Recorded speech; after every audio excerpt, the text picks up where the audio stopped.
Let's go ahead and bring in our next guest, Sam Marrero, running for Congress. Sam, how are you? I'm doing great, thank you. Now, Sam, you're running against Devin Nunes. Yes, I am. How exciting. Yes, it is. Yes, it should be. Now, what's your plan to knock Devin Nunes out? Well, first of all, it's Suzanna Aguilera-Marrero, but you call me Sam. It's the acronym Wow. for all my names. Wow, Yes. You can roll your R's, can't you? But we want to set up people for success, so we call me Sam. Okay. And that's one of the reasons why I'm running, is I really want to contribute to our community. I want to represent the people. I have a calling for it. I've been doing it since Who gave you the calling? The people. The people. The people did. They want change. No, well, let's slow down here, because you come out firing, right? Okay. Where did you grow up? Porterville, California, born And and you raised. tell people? No, just kidding. I'm just kidding. I'm just kidding. I am a valley girl. Yeah. Okay, you grew up in Porterville. Yes, I did. And so you go to school there? I did. I was one of the migrant workers, so I worked the field. So any day you work me all day long is not going to be work in comparison. Easy, Tiger.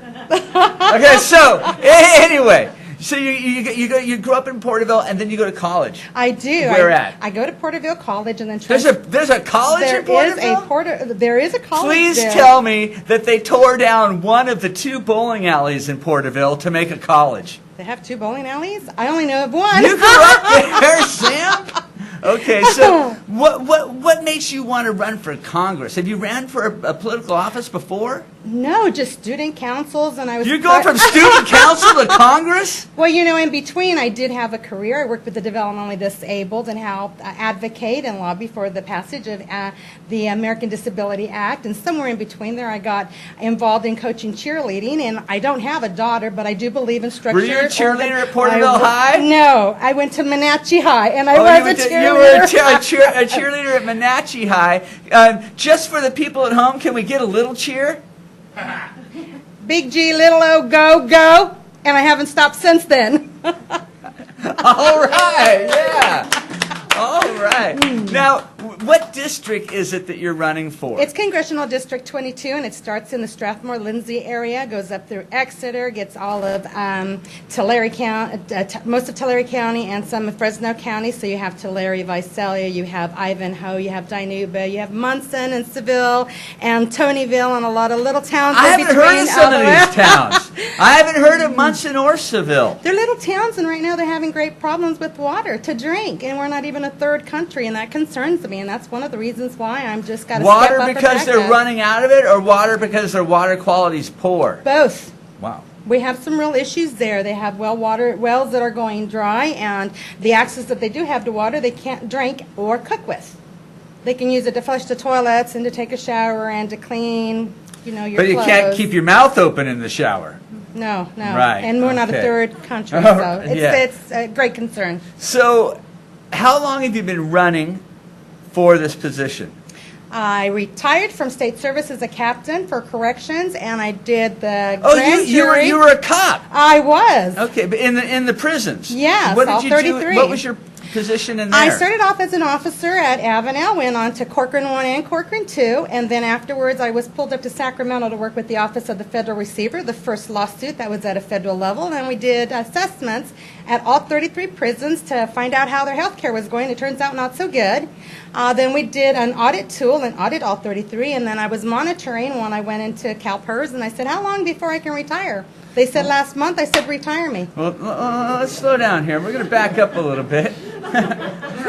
Man, is she tiring you out too? No, so you're going through the prison health care, Yes. and you find out that it's not going very well. That's correct. Very well for who?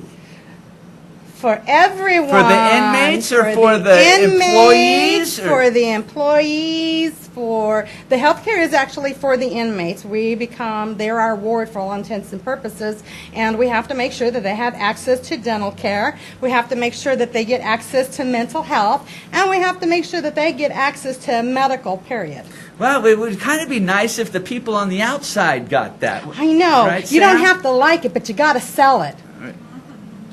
All right. That's And politician. so it was time to retire. Right. Now, in your district, what are some of the major concerns? Oh, for sure, immigration. for starters. I can't believe that I left, went to Sacramento, I had my career, retired, came back, and we're still dealing with the issues of immigration. Like And- what? Well, I haven't had to deal with it, so I don't know. Well, the living in the shadows and having fear to come out, going to school, getting some of the services, not just for the ones coming to America right now, but for those that have been living here and contributing to society. You know, actually having jobs and raising their children, having children Right. here, where they're all citizens and perhaps moms didn't get a And chance doing to. jobs that a lot of us could get if we really, really wanted them, but won't do. Mom always said, right? when people want to work, there's jobs for people that want to work.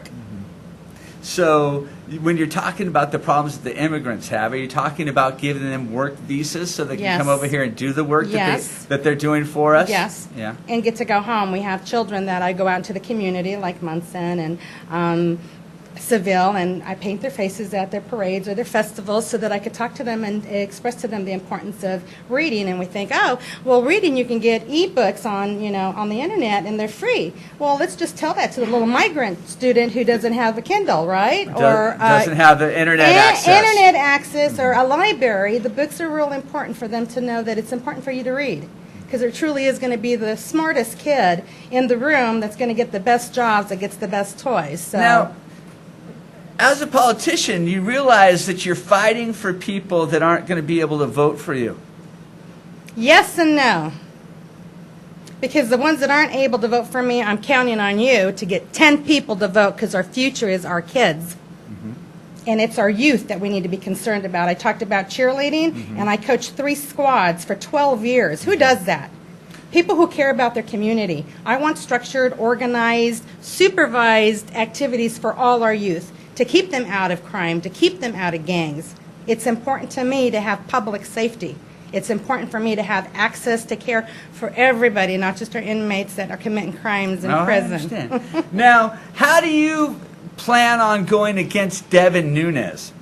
I mean, pretty powerhouse guy. What is your plan? Well, he Are you used going to to be start a- slinging dirt like all the other politicians? Are you going to go after the real stuff? To me, it's easy because he was a hometown boy. So I'm a hometown girl. I don't feel intimidated by that. Second of all, I'm not intimidated by going out and pushing the envelope and kicking the can if it needs to be kicked. And you don't have to get any dirt if there's enough facts available to present and inform the public. I think the public needs to be informed of the... Are there facts that say that Devin Nunes didn't do a good job? Well, let me see. When I was in corrections about a year ago before I retired, we shut down the government, which I had never seen, and inmates didn't have a problem getting buried, and yet our veterans were not getting buried. I think that's a problem. I think that everybody needs to be aware that that's not the solution. Whichever party you're affiliated with, the job is in the description. House of Representative. That means you have to represent all the people, not just one side or the other. And that takes negotiation skills. Right. No matter what party you are, you have to agree with that last statement. Sam, thank you very much Thank for you coming very by. much. Is there a website or somewhere where they can find you? Yes, it's democracy.com, Suzanna Aguilera-Marrero, or Sam for CD22. I'm also on Facebook, so please go on and see what it is that we're doing with our communities, all the communities. I want to represent all the people. Awesome. Thank you very Thank much for you. coming by.